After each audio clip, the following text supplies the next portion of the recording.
Hello dear student, welcome to our YouTube channel. আমি বিবেক বর এবং আমার বন্ধু সঞ্জয় ঘোড়ই আজ তোমাদের জন্য নিয়ে এসেছি ক্লাস 11 সেমিস্টার 2 এর নিউট্রিশনের একদম এক্সাম ফোকাসড সাজেশন ভিডিও।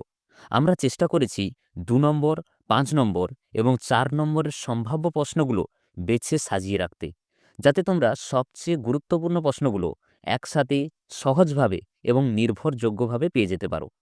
তাই ভিডিওটি মন দিয়ে দেখো, আশা করছি এটা তোমাদের পরীক্ষার জন্য খুবই কাজে লাগবে। চলো তাহলে শুরু করা যাক। প্রথমে নাম্বার ডিস্ট্রিবিউশনটা একটু বলে দিই। তোমাদের মোট 4টি অধ্যায় আছে, আর এই 4টি অধ্যায় থেকে 2 নম্বরের প্রশ্ন মোট 8টি আসবে।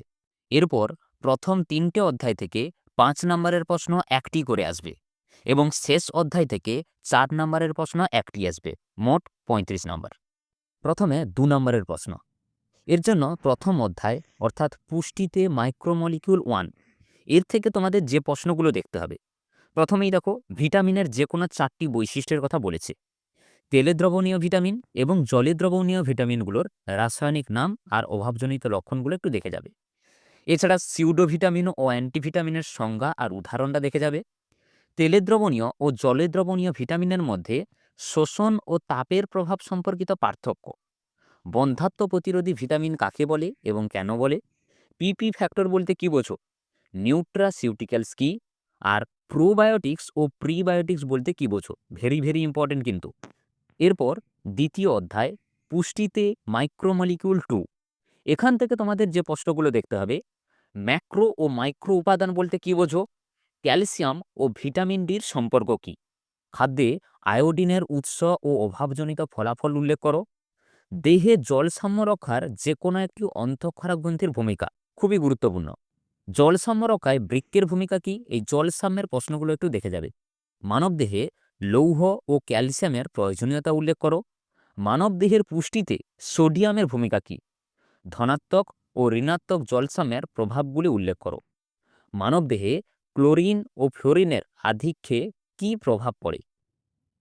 হাইপোক্যালসেমিক টিটেনি বলতে কী বোঝো, লোহার একটি উদ্ভিজ্জ ও একটি প্রাণীজ উৎসের নাম লেখো, আর 2টি ইলেকট্রোলাইটসের উদাহরণ দাও। এই দ্বিতীয় অধ্যায় থেকে তোমাদের এই কয়েকটা প্রশ্ন অবশ্যই রেখে যেতে হবে। এর মধ্যে জলসাম্যের ব্যাপারটা কিন্তু ভেরি ভেরি ইম্পর্ট্যান্ট।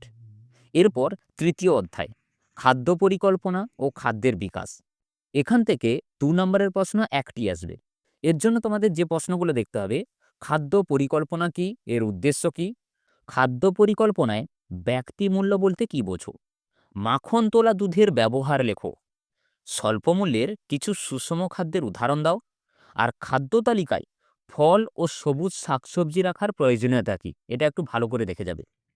এরপর চতুর্থ অধ্যায় অর্থাৎ খাদ্য প্রস্তুতি এবং ভারতীয়দের দৈনিক অনুমোদিত পুষ্টিমাত্রা, এখান থেকে 2 নম্বরের প্রশ্ন 2টো আসবে। এর জন্য তোমাদের দেখতে হবে ফাস্ট ফুড ও জাঙ্ক ফুডের পার্থক্য, খুবই গুরুত্বপূর্ণ। রান্না করার সময় শাকসবজির পুষ্টিমূল্য কিভাবে বজায় রাখবে, খাদ্য প্রস্তুতির সময় পুষ্টিমূল্য অপরিবর্তিত রাখতে কোন কোন সতর্কতা অবলম্বন করা উচিত, সুষম খাদ্য বলতে কী বোঝো, একজন প্রাপ্তবয়স্ক ব্যক্তির স্বল্প মূল্যের সুষম খাদ্য তালিকা প্রস্তুত করো, গাঁজানো বলতে কী বোঝো, রেফারেন্স উম্যান ও রেফারেন্স ম্যানটা একটু দেখে যাবে, আর বুলিমিয়া নার্ভোসা রোগের স্বরূপ উল্লেখ করো। 2 নম্বরের প্রশ্নের জন্য এই প্রতিটা অধ্যায় থেকে তোমাকে এই কয়েকটা প্রশ্ন অবশ্যই রেখে যেতে হবে।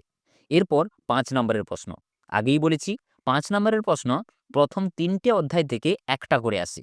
এর জন্য প্রথম অধ্যায় অর্থাৎ পুষ্টিতে মাইক্রোমলিকিউল 1, এখান থেকে 5 নম্বরের প্রশ্ন 1টি আসে। এর জন্য তোমাদের দেখতে হবে ভিটামিন B12 এর রাসায়নিক নাম ও পৌষ্টিক গুরুত্ব উল্লেখ করো, সেই সঙ্গে অ্যান্টিঅক্সিডেন্টের সংজ্ঞা ও মানবদেহে এর ভূমিকা লেখো। 2 নম্বর প্রশ্ন, চোখের দৃষ্টিতে ভিটামিন এ এর ভূমিকা লেখো, আর ভিটামিন সির অভাবে রক্তাল্পতা হয়, উক্তিটির যৌক্তিকতা বিচার করো। নিউট্রাসিউটিক্যালস বলতে কী বোঝো, তা 2টি উদাহরণের মাধ্যমে দেখাও, ভেরি ভেরি ইম্পর্ট্যান্ট। মাছের তেল থেকে প্রাপ্ত ফ্যাটি অ্যাসিড কার্যকারী খাদ্য বলে কেন, এই প্রশ্নটা অবশ্যই রেখে যাবে। এরপর দ্বিতীয় অধ্যায় পুষ্টিতে মাইক্রোমলিকিউল 2, এখান থেকেও 5 নম্বরের প্রশ্ন 1টি আসে।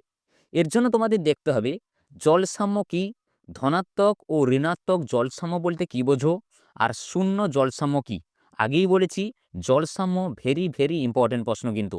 মানবদেহে জলের ভূমিকা কি? জল সাম্য রক্ষায় বিভিন্ন প্রভাবকের ভূমিকা উল্লেখ করো। ফ্লোরিনকে দ্বিমুখী তলোয়ার বলে কেন? লোহার শোষণ ব্যাহত হওয়ার গুরুত্বপূর্ণ কারণগুলি লেখো। এই প্রশ্নটা একটু ভালো করে দেখে যাবে।